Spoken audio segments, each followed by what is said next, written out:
This is the Amy Edwards Show. What revenge bedtime is, in a nutshell, is you don't have the autonomy over your day. So the hours that you have in the nighttime, you do. You don't have needs from other people. You don't have needs from work. You might not have needs from a partner. So you're just going to do me time. So it's really, you're sacrificing your sleep in order to have that time alone. Your bedroom should be for 3 things and 3 things only: sleep, if you're sick, and sex. If those things are not happening, like, we don't want you working in bed. We don't want you looking at your phone in bed, watching TV in bed, nothing. Hello. Welcome to the show. We're talking about my favorite topic today. And do you know what that is? It's key to my life. That's right, sleep. I am so excited because, like, literally, this is, I think, the most important thing. And it's so basic, but yet we make it so hard and, like, neglect it. So we're talking sleep today. I am thrilled to welcome Rebekka Wall. She is a certified adult sleep consultant. How cool is that? Specializing in helping tired adults reclaim their rest. Does that sound like you? She has a background in cognitive behavioral therapy for insomnia, CBTI. I didn't even know that was a thing. And she offers a science-backed strategies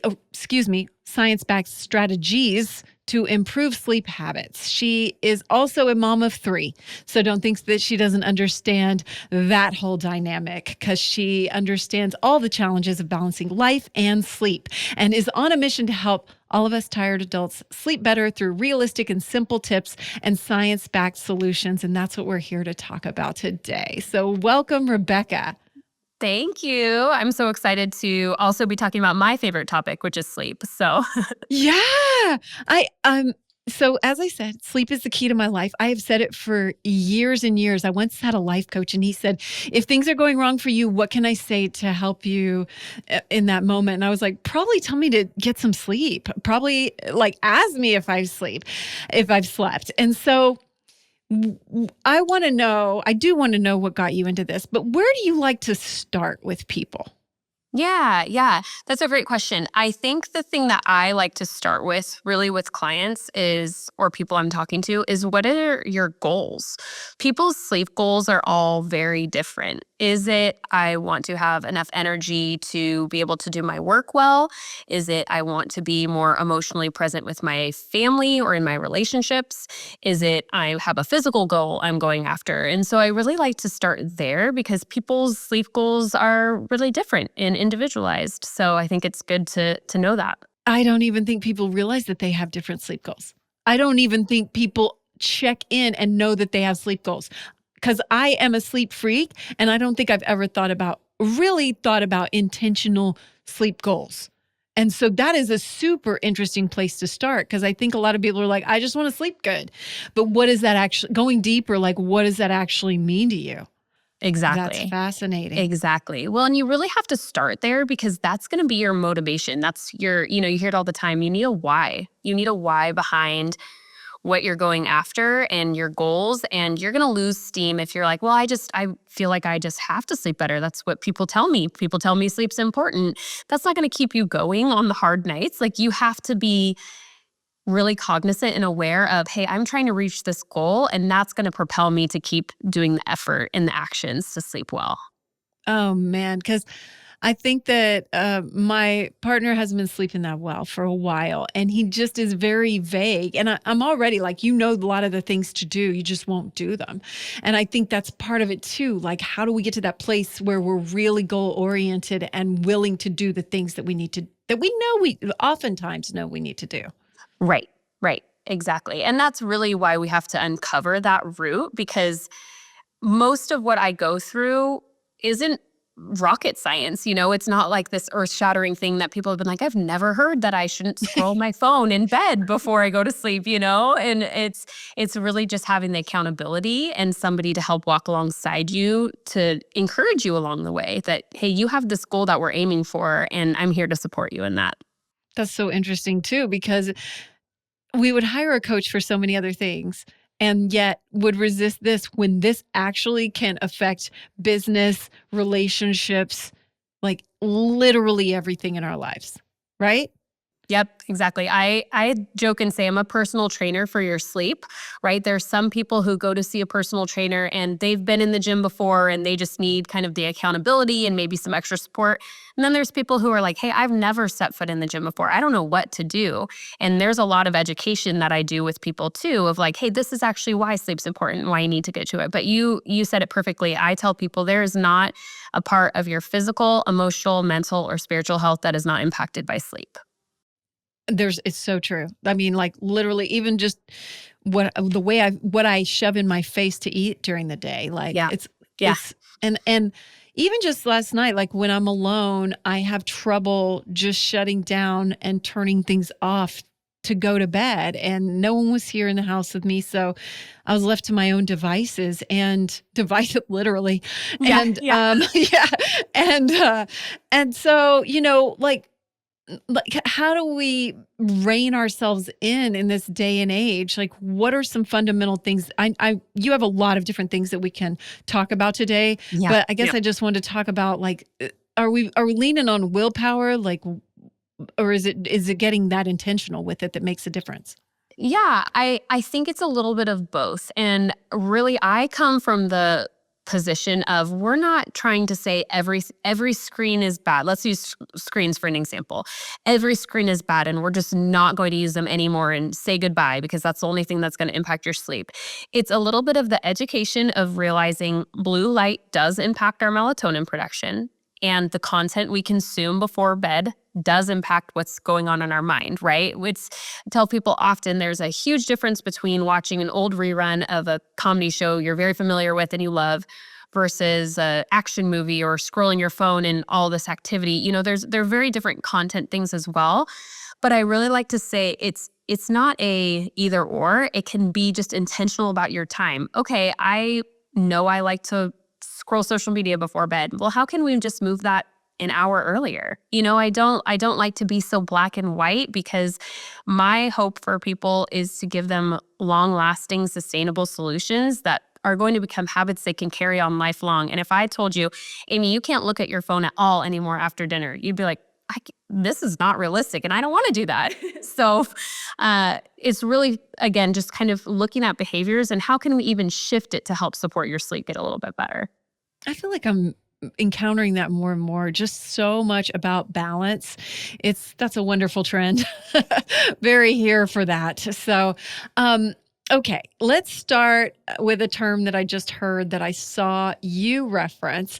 I saw that in Chinese, there is an actual term for this and it's revenge bedtime. Yes. Mm-hmm. I had never even heard that before, but I can 100% relate. And you, as a mom of three, I'm sure you can. So let's talk about what that is and let's talk about it.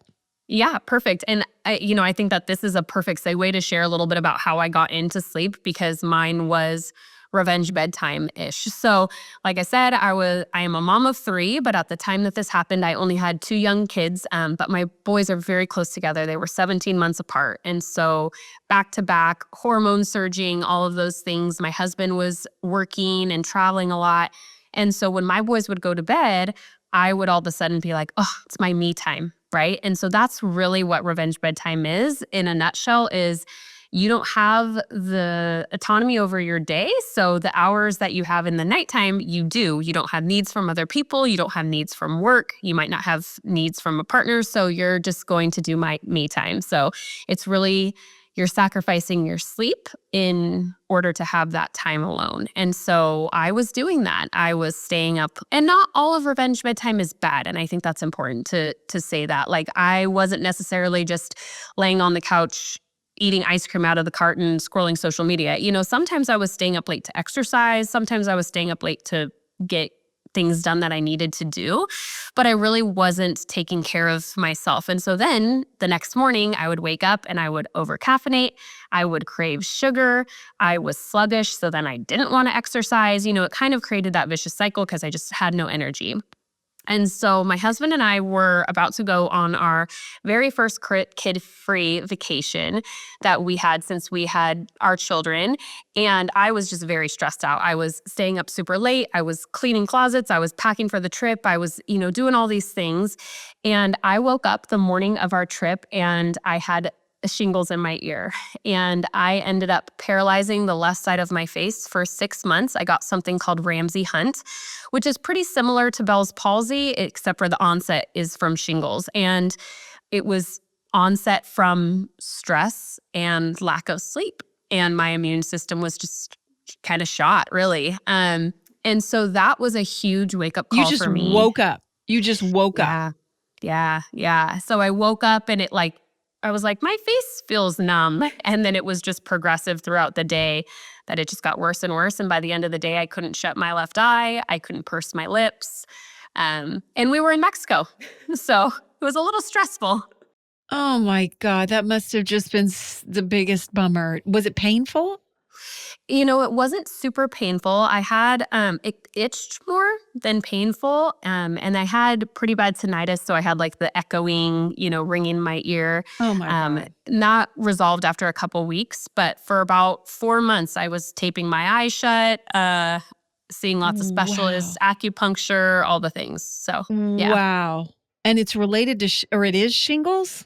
It was shingles. Yep. It is shingles. Yeah. Oh my gosh. I haven't heard of that, but I know Bell's palsy. I know people have had it, and it's like a fear of mine, like, what do you do? And I've heard it's stress related too. Yep. So, yep. Shit, yeah. So I'm so sorry. I'm so sorry. Thank you. Yeah. But, I look at it now and it really propelled me into looking at how am I taking care of myself now, and how am I going to make these habit changes to really make sure that my rest and my stress and my immune system is supported, because that's really what it was not doing. And so in a way, I look at it as a blessing in disguise. And, you probably wouldn't notice that when we're recording. I look at the left side of my face and I'm like, move my muscles. It feels so obvious to me. But I also like to say it's just a little reminder of rest needs to be a priority for you. This is your reminder. So yeah, anyway, that really just propelled me into looking holistically at my health. How does my sleep impact my stress, my immune system, what I'm eating, what I'm craving? Am I getting sunlight? And I'm getting nature, all of those things. And then fast forward about a year and a half, I got connected with a company, and they were opening up they're a pediatric consulting company for sleep. So they help kind of the babies and toddlers, and they were opening up an adult side of their business. And I just was like, that is what I want to do. I feel so passionate about that and helping people sleep well. And they don't necessarily have to be parents. So I want to make that very clear. You can be any teen or adult, and you can be helped with our company. And so I got certified in cognitive behavioral therapy for insomnia, and I've been loving it ever since. Oh, that's a good story. Yeah. I mean, sometimes it takes hitting those walls, and then that's what makes the shift for us. So good for you. You turned it into something really positive that helps a lot of people. Wow. Yeah. And revenge bedtime, I can totally relate, because you feel like your life's not your own when you have kids, especially, or even if you're just working, but there's so many mindset shifts that have to happen about taking care of ourselves, operating better, being a better parent, friend, whatever it is. And even last night, I was like, I love my mornings. I checked myself. I was like, I love my mornings. So why am I delaying going to bed? And I had to stop thinking. I had to turn my light out and just lay down. Yeah. Sometimes it's simple.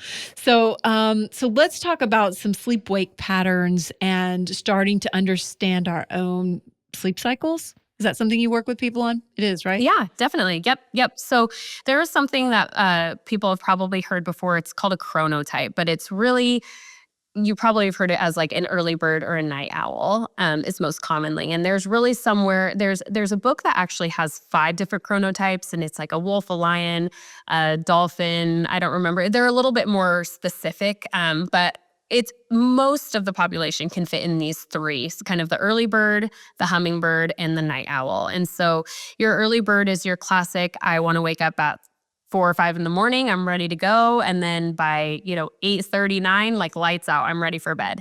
And then you have your hummingbird. And this is really what most of society kind of functions on, if you will. It's the 10 to 11 bedtime, wake up between 6 and 7. That's really what, at least I should say, American social hours, not in Spain, obviously. But Yeah. if No, you I'm are, not cut out for Spain at all. yeah. I know they're like, we're having dinner. We're meeting at midnight. I'm like, yeah, okay. I'm not in that chronotype. And then you have your night owl who really goes to sleep between that 12 and 1 in the morning and then can sleep in, a little bit later. And so it's really important to actually know your chronotype though, because that's really going to impact when are you most productive, when are you really trying to go to sleep at the right time? And I feel like most people's sleep struggles have to do with the fact that they're trying to fit these hours because they should be going to bed at this certain time, but it's not the right one for them, if that makes sense. Like, oh, I'm a night owl, but I have to get up early in the morning to go to work. And so now I have to lay in bed at 10 and now I toss and turn for 2 hours because I'm not ready. And so it's really important to kind of know that and try to honor that as best you can. And then there's, your circadian rhythm, and that's your 24-hour biological clock that is usually impacted by sunlight and how you do that. And I tell people often the way to look at that is your chronotype is much more biological and not really able to change it, but your circadian rhythm you can. It's the same reason you could travel overseas and adjust to that time zone over time because you're adjusting your circadian rhythm. Yeah. One of my favorite books is Why We Sleep by Matthew Walker. And it's just frustrating though, because we've created a society where our kids where their natural propensity would be as a teenager to sleep in, stay up later. It's that pulling away from their parents kind of a thing. And that's not an option, And so we're getting trained from an early age. And I don't know how we break that, Yeah. What do you do? There's a whole group of people who are trying to petition specifically junior highs and high schools for that exact reason, because I think there's this narrative of, oh, the lazy teenager, right? They just want to stay up late and then they can sleep in. When you go through puberty to early adolescence, so your early 20s, your teens' circadian rhythms change. Like their actual biological rhythm changes through puberty and they need that extra amount of sleep. And so they don't want to stay up necessarily until midnight and sleep until 10. That's just what their body's telling them to do. And so having school starting at 7:45, you're setting high schoolers and junior hires up to be consistently sleep deprived. So I hope that can at least shift a little bit to give some leeway for some teen sleep, for sure. But then what about in the workplace, people's work, That's true. Yes. It goes on into adulthood. And so we need fundamental shifts where people, because it doesn't even matter now. You can send emails 24 hours a day. So who cares, right? Yes, but, yes. Yeah. Anyway, we need fundamental shifts, I think, yes. in our whole way of doing things. Yeah. But, yeah. And it's interesting to me that chronotypes, you can't change them. Really? You can't change them. I mean, you can try to make them better through the use of sunlight and, getting sunlight first thing in the morning, making sure that you're really dimming lights. Of course, not every night owls up till 1 in the morning every night, but it's more so your natural leaning.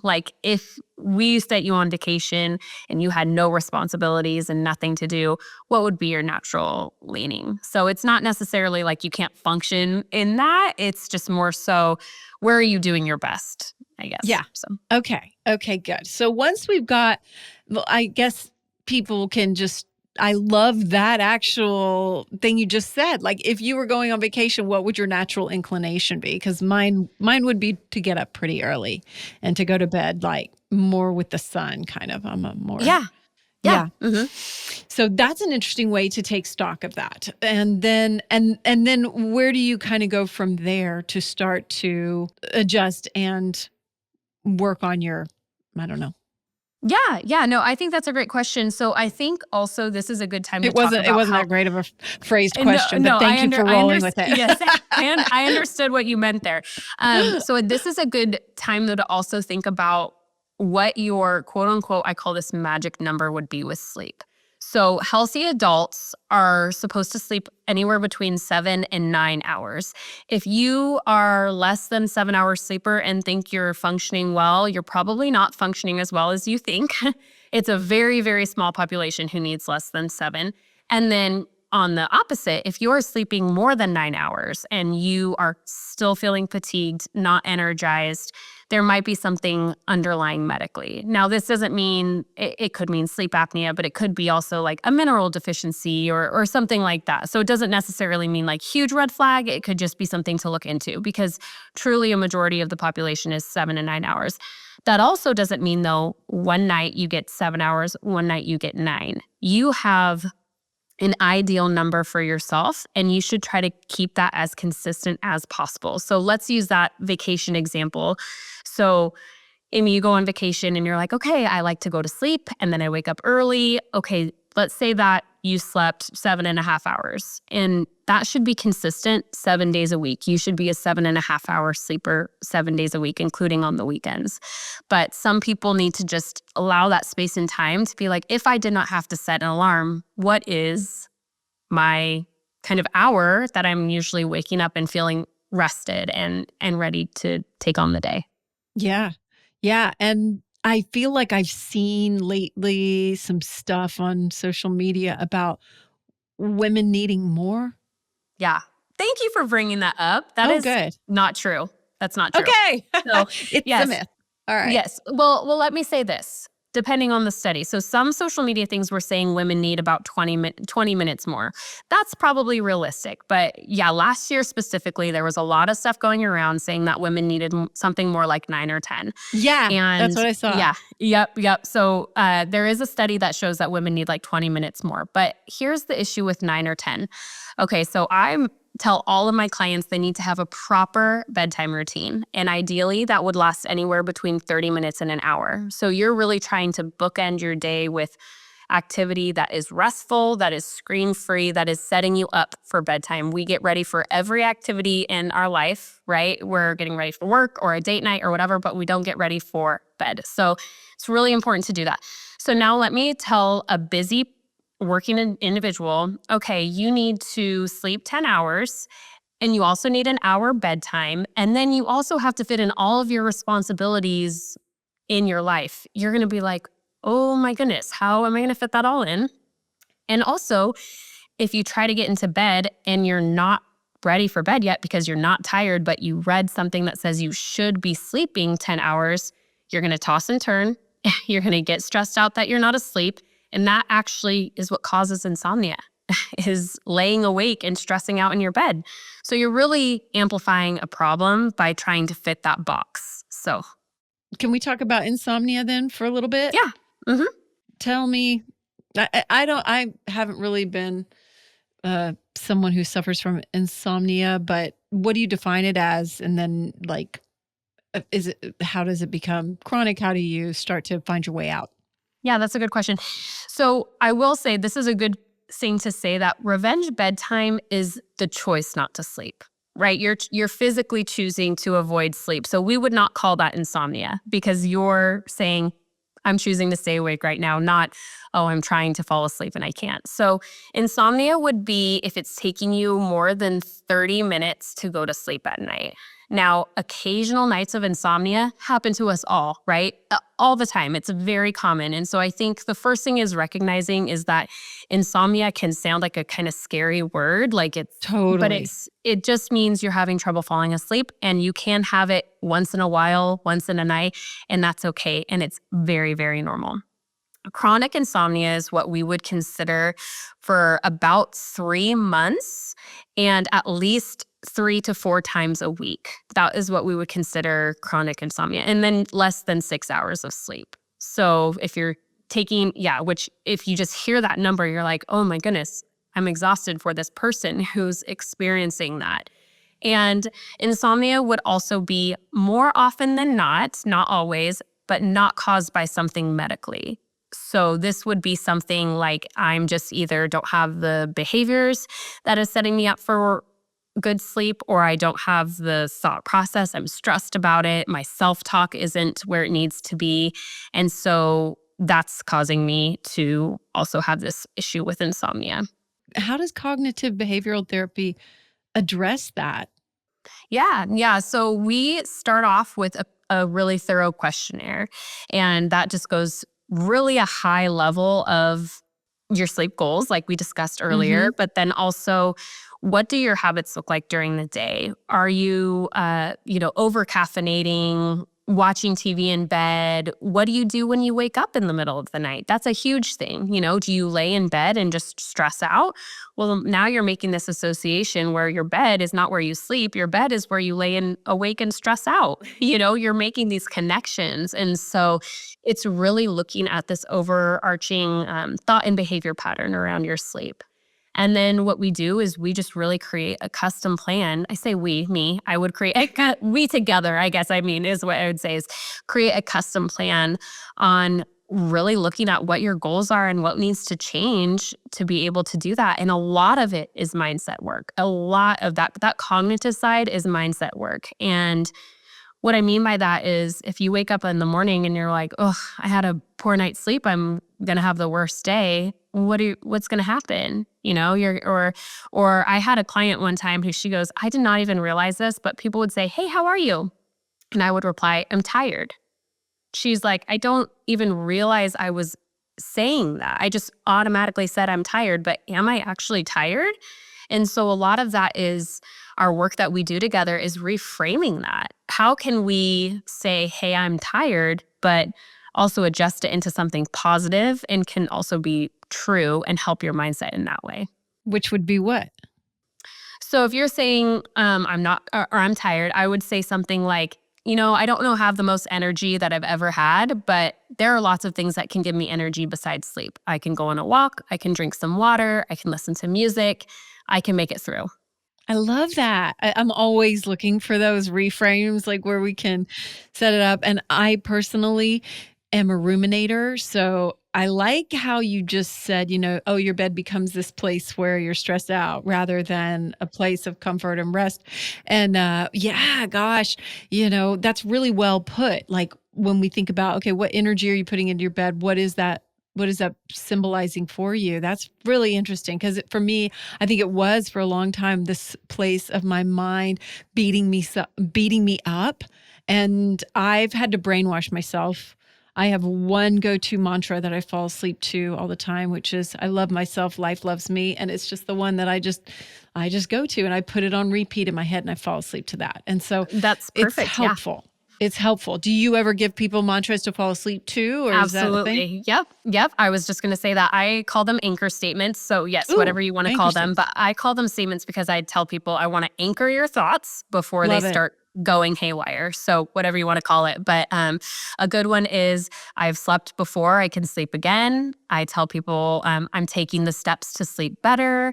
My body is safe and calm. It's really adjusted to what the person needs, so I have kind of a bank. But yeah, having an anchor statement, sleep mantra or whatever is huge. It's huge because what happens if I tell people the thoughts that we have kind of where they start going crazy are in the shower or when we're getting ready for bed, because all of a sudden all of our distractions are gone and it's like just left with us and our mind.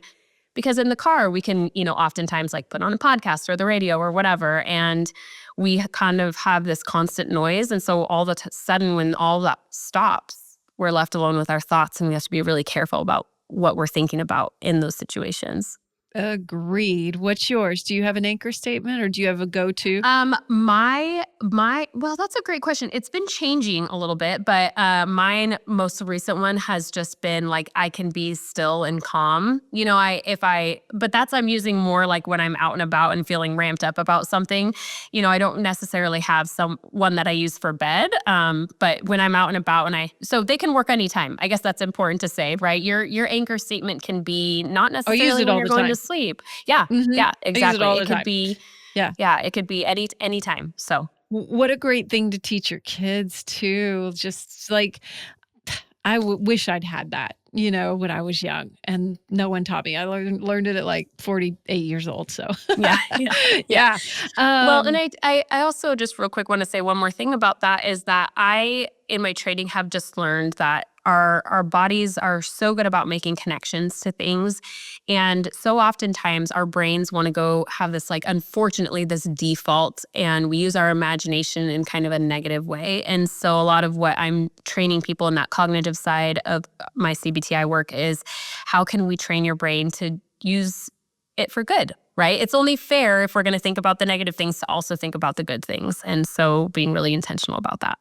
100%. I mean, like, it's all possible. So just flip it around and use it that way. Like, yes. And I love the one too that you were said, what did you say? Something like, I've slept before, I can sleep I again can or sleep something. again. Yeah. Yeah. Mm-hmm. I've had moments where I was too amped up and I thought, did I forget how to sleep? And I was lay there and just think, surely I know how, Yeah. Yeah. And like, Yeah. it's just so silly. Of course I do, but you can get this fear and then it's hard to shake.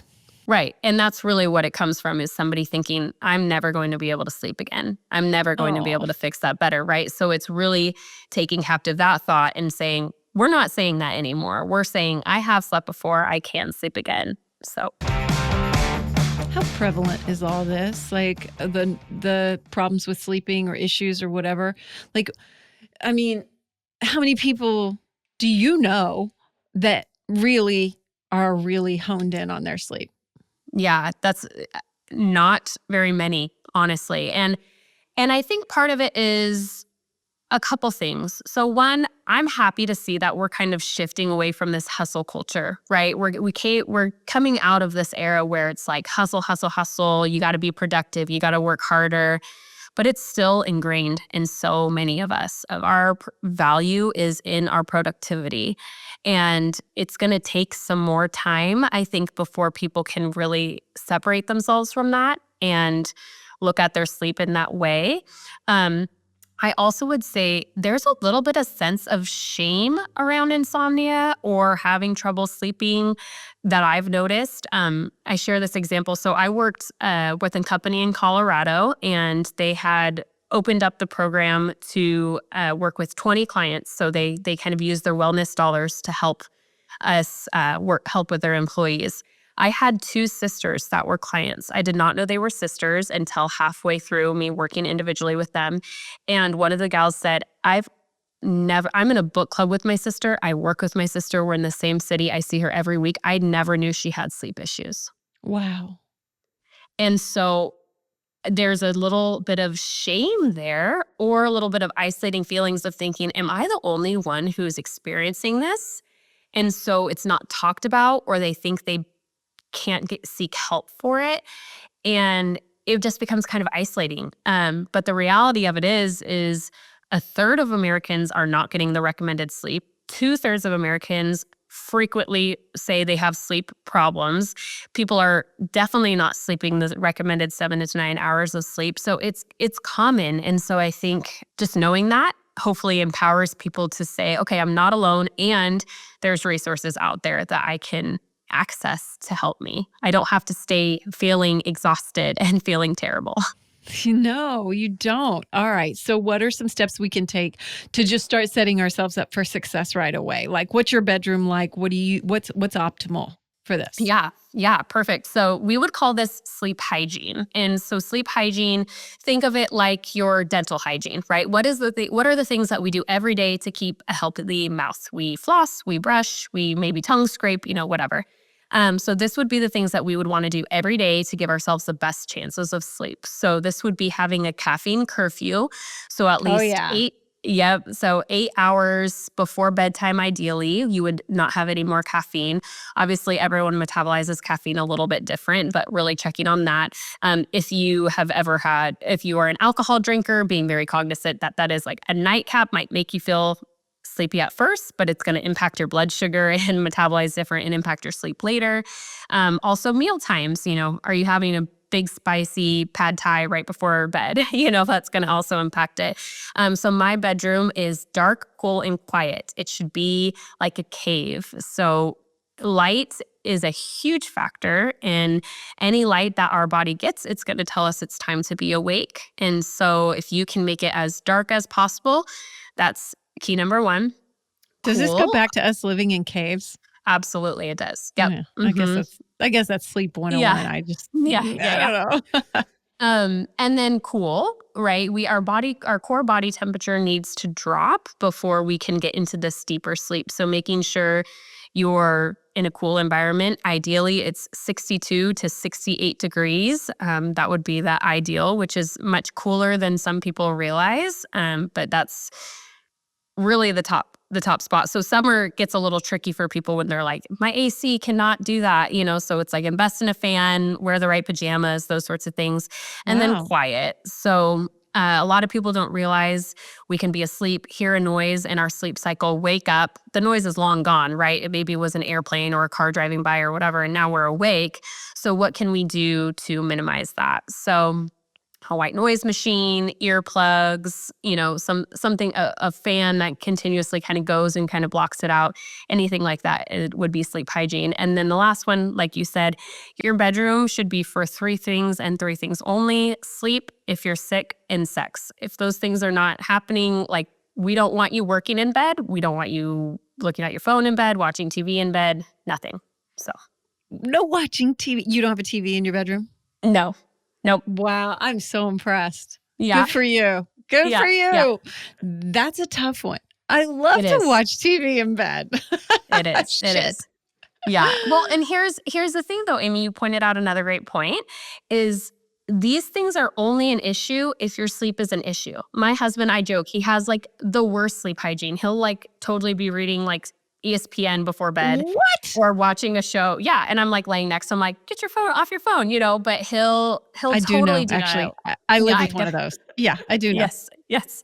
And so I just, but he can then be done and fall asleep and he sleeps great. So my sleep hygiene are for the best way to set you up for success for sleep. Mhm. It's the way to give you the best sleep that you possibly can. Those things need to be in place.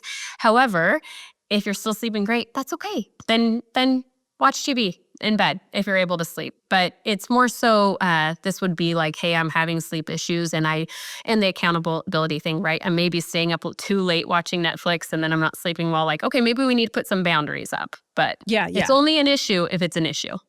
Do you do So- anything else? Mouth taping, like breathing, nose thing, sleep shades, Yeah. So red I light? have I don't know. yeah, I do. There's so many things. I do probably all the things. I really do. Tell I me. don't mouth tape every night, mainly because I like to put chapstick on before I go to sleep, and so I feel like it kind of slips and slides. I do red light. I have a loom box, and I use that either on my skin or the back of my neck every night. Back of your neck. Mhm. What does that do? It's just if you put it in on like the NIR setting, it just helps you relax. And I am, I feel like I have all the gadgets. I have like the acupuncture mat that I don't do that every night, but you can lay on that. I stretch every night before bed. That's a really good way for me to just kind of feel like my body's loose before I get in bed. And that can be, especially if you feel kind of fidgety before bed, that can be really helpful. I do feel fidgety. Oh my gosh. Should I be stretching before bed? Yeah, Oh, even I and like not very long, even like a couple minutes of just, stretching out your body and feeling like it kind of relieves that getting in bed and feeling like you're kind of, just fidgety feeling. Take magnesium glycinate. So magnesium glycinate is the one that is most studied for sleep and relaxation and stress support. So, there's lots of different kinds of magnesium, but that one is the best one that's studied for sleep. So, Aren't most people not getting enough magnesium anyway? Like it's something we yes. should be taking? Exactly. Yep. I tell people, most people are magnesium deficient. I don't care how clean your diet is. You could eat the cleanest ever. It's just not in our food and our soil like it used to be. So having a supplement of that is really important. And it's also not found commonly in a multivitamin. So it's not something that you're like, oh, I'm taking a multivitamin, I should be good. Like it most often is not in a multi. So, and of course, just look at what maybe your need is with magnesium. Magnesium citrate is the one that kind of helps like with your GI stuff. So if you have that going on, if you're more of like a achy muscle, an Epsom salt bath, magnesium sulfate, that'll still go, you'll still absorb that through your skin. So it's really just the one that you really need. And this one's called what again? Glycinate, magnesium glycinate. Okay. Yeah. I got to Yep. check my magnesium. I think Yeah. it's right, but now I'm like, oh Yeah. my God, I didn't realize there were so many. So Yeah. There's 8. yeah, There's 8 there's different kinds of 8. magnesium. Oh, okay. Everyone Mhm. check your magnesium. Yeah. Yeah. What about, if someone's using a sleep aid or what Mhm. is it called? The one that everyone uses? Why am I spacing it? Melatonin. Yeah, No, melatonin. the Oh. drug. Well, Oh, melatonin too. like Lunesta or Ambien. Yeah, Ambien. That's what I'm trying to Okay. think of. So, Yeah. like, Yeah. do you help people get off of those? I do. Yep. Yeah. Yeah. So like I said, I'm not a medical provider. So everything I would do is I would say, you need to tell your doctor you'd like to get off of it. He's the one overseeing it, but I help with this weaning off structure. And most doctors are like, great. They don't, I tell people doctors know that sleep is important, which is why they prescribe the sleep medication. Unfortunately, they just don't have the time to really sit with somebody and say, really uncover what's going on. And they don't have the time or training to walk through a CBTI program. Like my program's 6 weeks long.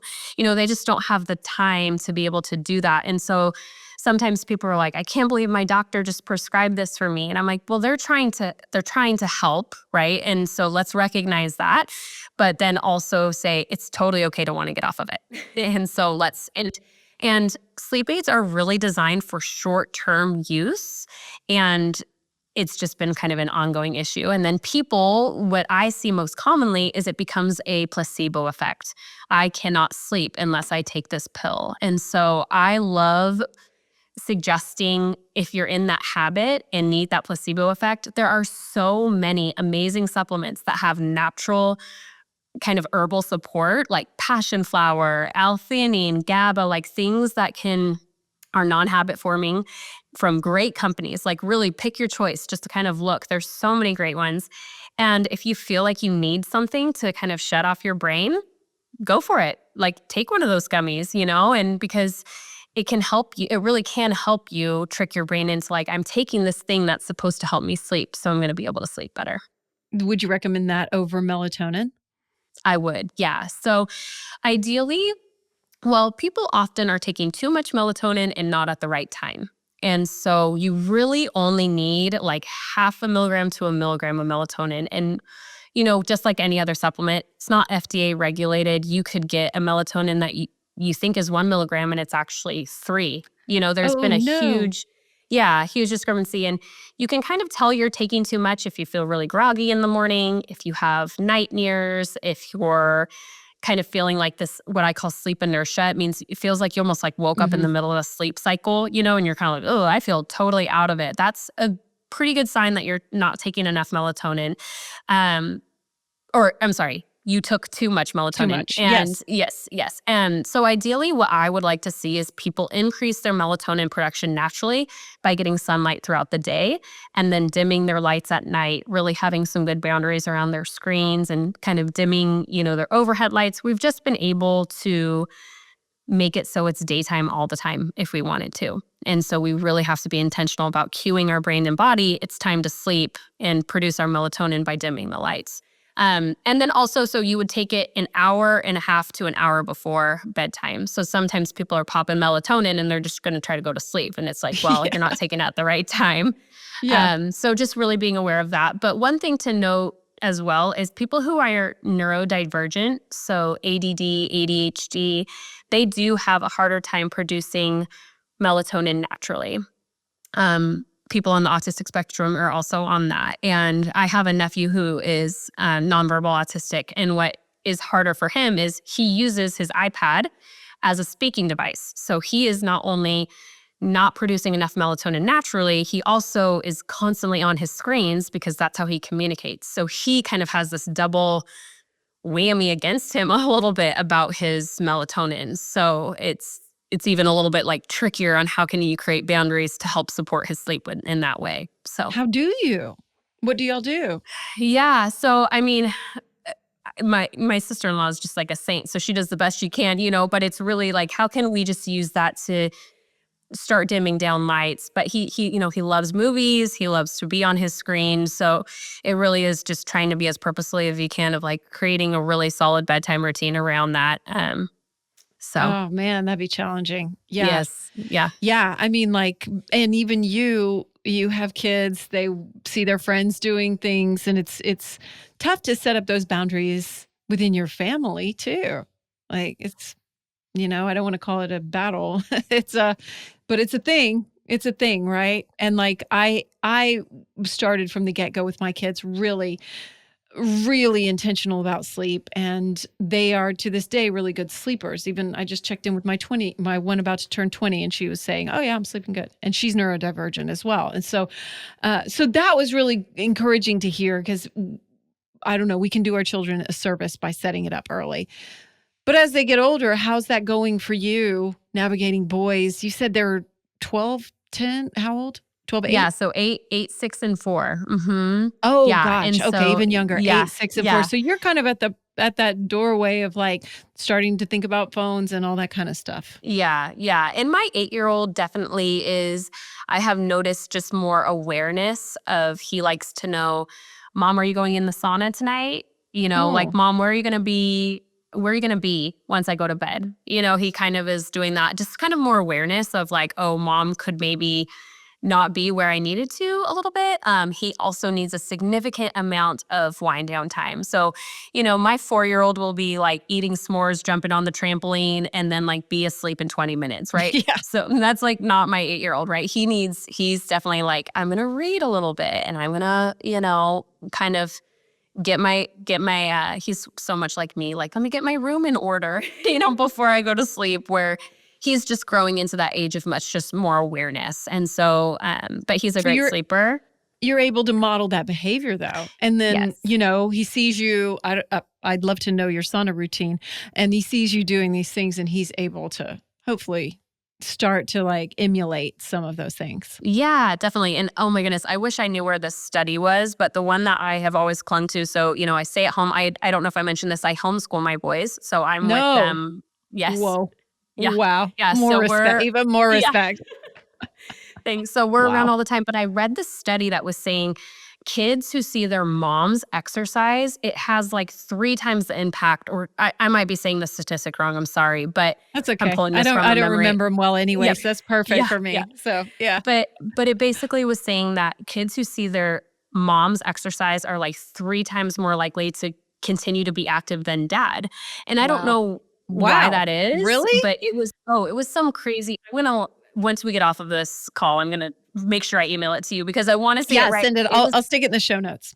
Yeah, it was just super formative to be like, wow, our kids are always watching, and how I take care of myself matters for my boys, and especially because I am home with them all the time. And so by no means am I doing this perfectly at all. Let me be very clear about that. But how can I set up these habits that my boys are watching and thinking, oh, mom reads before bed. Oh, mom exercises. Oh, dad helps like cook dinner so mom can go on a walk and see that, how can that be modeled for them to see that? So For sure. And damn it, you're not doing it perfect. What hope is there for the I rest know. of us? But no, I'm not holding you to a perfectionist standard. Let's get to stress then. Let's talk about anxiety, stress. I know you have some tips on managing all that. And I'm just thinking about cortisol levels and all of that. And like, it's a thing. Yeah. Yeah, definitely. First of all, I feel like cortisol's gotten a bad rap lately, right? Oh, Everyone's like, you have really? too much cortisol. Yeah. I mean, Oh, you need cortisol to be awake and alert. Having cortisol rise in the morning is what makes you feel like you're ready to go throughout your day. It's cortisol at the wrong time that is the issue.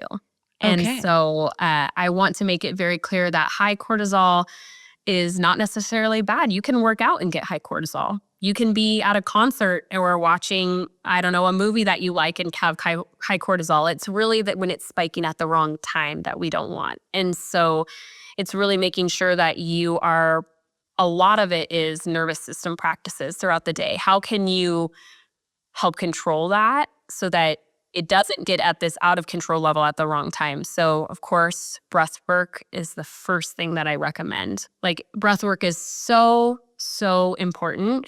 And it instantly starts telling your brain and body, I can be calm, I can be safe, I don't need to be stressed right now. And then paired with that anchor statement or sleep mantra that we were talking about, it's like, that's first line of defense right there. I'm repeating this anchor statement, I'm doing this breath work, and you're instantly telling your body, I'm safe. I don't need to be stressed right now. My blood pressure's lowering, my heart rate's lowering, all of that. So breath work is a huge one. And then just I tell people often, good sleep starts in the morning. It doesn't start the hour before bed. So how are you setting yourself up for a good night's sleep early in the morning? Are you taking breaks throughout your day to check in and say, how am I feeling? Like, we did this. I don't know if you included this in the podcast, but we took a deep breath before we started this. Yeah. And people so often don't do that throughout their day. They just wake up and they go, and then they want to go to sleep at night and they're like, wait, I haven't had a minute to myself all day. And so I like to call them restorative breaks. So are you taking a couple breaks throughout the day to just be mindful, check in with yourself? Have I eaten properly? When's the last time I had a healthy snack? When's the last time I drank water? When's the last time I got outside and got some fresh air?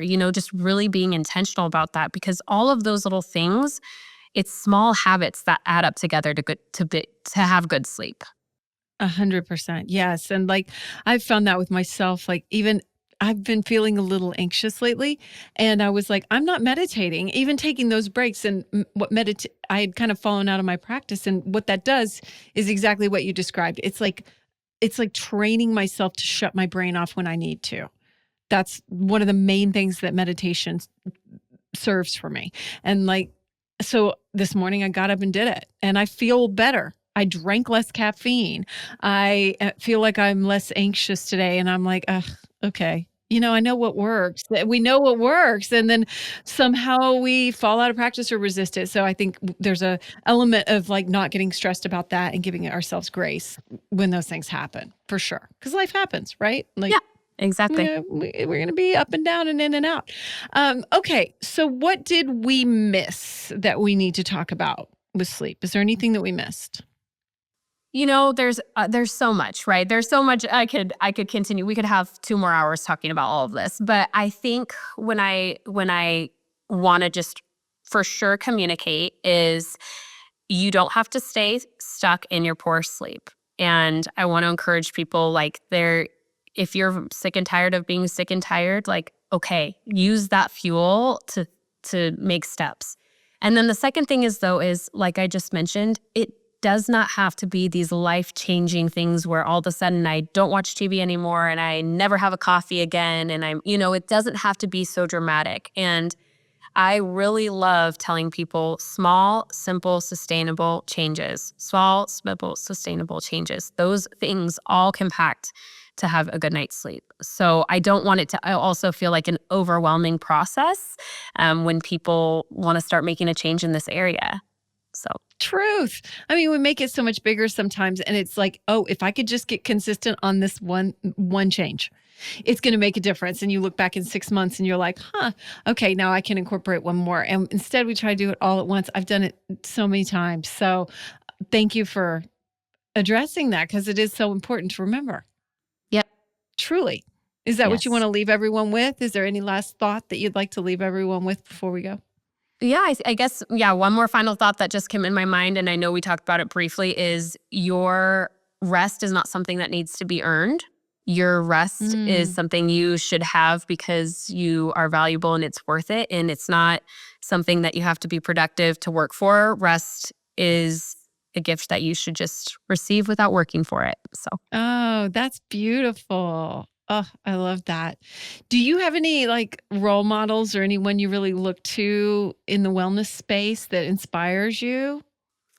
That's a good question. Honestly, I use my social media really strictly for work, for my own mental health. And so there are so many people that I'm sure are lovely, and I wish I could offer one, but I really try to protect my own feed for just work stuff. And so I wish I could have one. I don't have one for you though. Yeah, that's okay. That's all right. Yeah. And then I didn't hear your sauna routine. Can you share that really quick? Oh, yes. So I try to do it 3 times a week just for 20 minutes. We have an infrared sauna that we have. And I know you can use it nightly, but I just try to use it like at least a couple times a week. So What temperature do you use it at? I think it goes up to 150. But I usually get in around 130 because Okay. it takes forever to heat up, and I get a good sweat with that. So it tends to be just fine. And infrared is like going inside. Yeah, so, exactly. Exactly. Yeah. Beautiful, beautiful. Well, thank you. I loved all your practical advice, and really just, it's inspiring to people, like, you don't have to do it all at once, and there is hope. So thank you so much. How can everyone find you and perhaps work with you, or at least learn from you?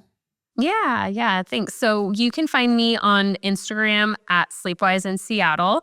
If you're on Facebook, you can find me at that same handle. And then sleepwiseconsulting.com is our website. I do offer free 20-minute calls. So that's a good Ooh, kind of starting point. Yeah, to just see nice. where's your sleep at, what kind of, like I said, those goals, kind of a discovery call to see. And then I do have a 6-week one-on-one coaching program, and then also an online self-paced virtual course. So if you want something that maybe feels a little bit more hands-off and just educational, and that can be found on the website as well. Oh, that's so cool. Awesome. Well, all that will be in the show notes too. So anybody can just go in there, click through, and find everything that you just mentioned. So thank you so much, Rebekka. It was a joy. Yeah, thank you so Yes. much, Amy. Yeah. Last thing I'm going to ask you, have you seen a dramatic change in a client that just like really was something that was like, this is why I do what I do? Do you see those regularly with people? And like, can you give me like one example if you can think of one? Yeah, I can absolutely think of one. So, I worked with a gal. Goodness, she's the first one that came in my mind. So I feel like it's worth sharing, right? She's the Okay. first one that came to my mind. So she approached me. She was already seeing a therapist for some other things, and she was just really recognizing that sleep is what needed to change. And so at the time that she came with me, she was sleeping in another room as her than her husband, because she was just tossing and turning and very disruptive at night. And she was probably taking anywhere between 3 to 4 hours to fall asleep. Then she would wake up and be up for another 3 to 4 hours. She had lost a coworker, so she was going through grief. She had a new job. She just had very, very big things happening. And at the end of our 6 weeks, she was back in the room with her husband. She was falling asleep within an hour, and then she was sleeping about 6 to 7 hours a night. Wow. And what about the rest of her life? Was it just Yeah, generally I mean, like, she was able to go on a vacation and slept at a house that wasn't even hers and felt confident to do that. And that was just a time that she had a lot of transition going on, right? And so it was really building up her confidence, like I said, of you can sleep and it is going to get better. And I think that's important to even recognize, like, she wasn't at her sleep goal yet. She really wanted to be consistently 7 to 8. But from where you were looking at week 1 when we first talked, and she was maybe sleeping 3 or 4 hours and could not get through her day without sleeping 3 hours nap or something like that, and reaching her goal of, I want to be back in the room with my husband. I want to feel like I'm not, I can go to sleep faster. I want to feel like I'm getting a stretch of sleep. All those things were met. And so we left. She was confident. She was encouraged, and I knew it was only going to improve as time went on. good for her for taking action too. Like, that's inspiring in itself. Like, take the action, take the steps, and then you're showing yourself like, I am the type of person that handles these things too, which has a beautiful payoff anyway. So Yes. cool. Yes. Very cool. Well, thank you, Rebekka. This has been a joy to talk to you. And so happy sleeping for Thank you. everyone. Yes. Yes. Rest So, well, everybody. oh, do you know how much I love that? Man, I'm still reining in my sleep. It's still a work in progress. So I'm going to share what I do right now too. So getting Justin to turn his phone off is still a work in progress. He is still like somebody who looks at his phone right until he falls asleep a lot of the time. And so that's something that, we know can improve, but, whatever. So I have to take my own steps to take care of myself and not get too wrapped up. But I can literally feel when his phone's on if it's dark. And one of the things I think is that watching TV when all the lights are out is worse for my brain, and this is just unproven, this is just my own thing, is worse for my brain than having a lamp on or having a light on in the room. So if you're catching yourself doing that, notice how you sleep. And like, I can feel the light in my brain when I'm trying to fall asleep if I've been in a room that's totally dark, like movie theater style, right? All the lights are out and just the screen. That is a whole different experience. So I always keep a lamp on, and he doesn't. And so I really just think that when all the lights are out, it's a very different sleep experience. So something to pay attention to. I should have asked her about that, but I didn't. But she doesn't even have a TV in her bedroom. So I mean, that's next level for me. Maybe I'll get there someday, but I love having a TV in my bedroom. I love laying in bed and watching TV. So anyway, whatever. That's my thing.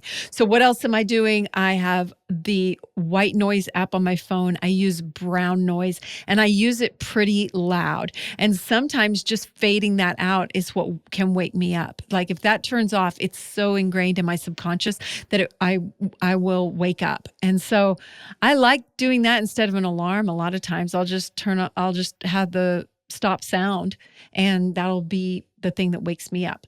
I did buy a sunrise alarm clock, and I freaking love it. It's a little hard to program, and so I don't use it as much as I would like. And when Justin's there, we get up at different times. He's the night owl person, and he sleeps later and stays up later. So it's a little hard when you're navigating the dynamics of two people, right?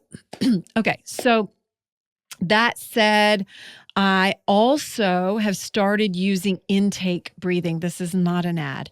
It is two magnets that you stick on the side. So it's kind of like the old, tape across your nose that opens things up, but it's way better because that used to hurt the bridge of my nose really bad. So I couldn't use it. And so I have something going on. I got a nose job in like 2015 and I can't breathe right. So I would sleep just pulling my nose open. Like if you're watching, like I've got my fist on my face, and I would just like pull my face open, and I had all these different ways that I would sleep on my hand and like pull my face so my nose would open up. So this does that. I swear to God, it is. I think it's making my jawline more snatched. Like I really, truly do. I think that breathing through my nose, because nasal breathing, if you haven't read Why We Sleep, or no, breath, James Nestor, read that. That's all about nasal breathing. And so I'm using the intake breathing, the strip. It's a magnet, and it pulls it open, and it is fabulous. I don't think I can sleep without it now. Well, I mean, I can, but I don't want to. And then I also mouth tape occasionally. Like she said, I drool a lot in my sleep. And so the mouth tape slips around. I'm very weird. The Somnifix that I have an affiliate code for is still my favorite. I've tried hostage tape. I've tried Intakes one. It seems like there's another brand that I've tried too. None of them work as good as Somnifix. That's my favorite so far. So I do have a discount code for that if you're interested. And it's on my affiliate page, which is linked in the show notes. And then, I use a silk sleep mask that's adjustable, not Velcro, because your hair will get caught in that. What else? Justin uses blackout stickers that go like everywhere. And I'm kind of a fan of that. He closes all the curtains. When I'm by myself, I don't do any of that. I do make it colder, but not that cold like that she recommended, but I need to. Let me think. What else is my sleep stuff? I sleep with my phone beside the bed. I'm too afraid that one of my kids will need me. I have a kid in college, so I use my white noise and I leave it right there beside me. So I'm trying to wake up in the morning and not check my phone. That is a work in progress. I'll check back in with you, but that's what I'm trying to do. So, and then of course I use a sleep mantra. I loved her suggestions. I love myself, life loves me, because I'm a ruminator and I can beat myself up before bed. So that's been something I've had to consciously work to break over the years. And I am proud to say that I pretty much have. So there's my sleep routine. I sauna sometimes, and exercise. So definitely helps. So anyway, and I limit my caffeine. I stop drinking caffeine at either 11 a.m. or noon. So, but I still over caffeinate sometimes, which causes me anxiety. Anyway, that's a story for another podcast. So there is my sleep stuff. If I think of anything else, I'll definitely let you know. I'll let you know somewhere. All right. Please follow the show if you haven't. Follow it on YouTube. Share it with a friend. Talk sleep with people. Don't fall into our shame spiral around sleep, right? Like, talk to people. What are you doing? And like, maybe you can get an accountability partner for sleep. Why not? Right? Why not? So, yeah. Please follow the show, share it with a friend. I got new extensions. My extensions are by the Collective ATX, best in the biz. Don't they look natural? They look so good. They do such an amazing job, and I'm going to get new ones before the wedding. I can't wait to show them off in late July. So the Collective ATX, their link is in the show notes as well.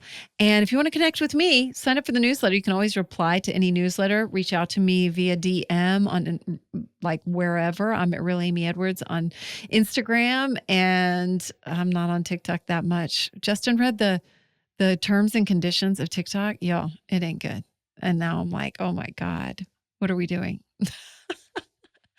But I like it. Yeah. Anyway, so I'm not on there enough, but I am the Magic Babe on TikTok. All that's in the show notes. And yeah, if you're looking to get involved with something too, remember that we've got a wonderful nonprofit called Fight for the Forgotten, or our women's initiative, Fight for Her, which is helping the Batwa Pygmy women. And we are starting to expand, building a hospital, a cultural center, a community center, a school. People who've never had a school even anywhere nearby, like amazing, right? So exciting. And it all started with clean water. So if you want to learn more, go to fightfortheforgotten.org, or I have linked in the show notes, fightforher.net. So I love you so much. Thank you for being a friend. I was going to sing thank you for being here, and then I started into the Golden Girls theme song. So whatever. You know what? It is what it is. And I love it because it's us. So thank you for being here. I love you so much. Keep shining bright and catch those Z's, and you'll shine even brighter. So don't be afraid to work at it. No shame. No shame. I love you so much. Till next time. Thank you so much for being here. Please rate, review, and follow us. And we'd love to hear your feedback. Keep shining bright.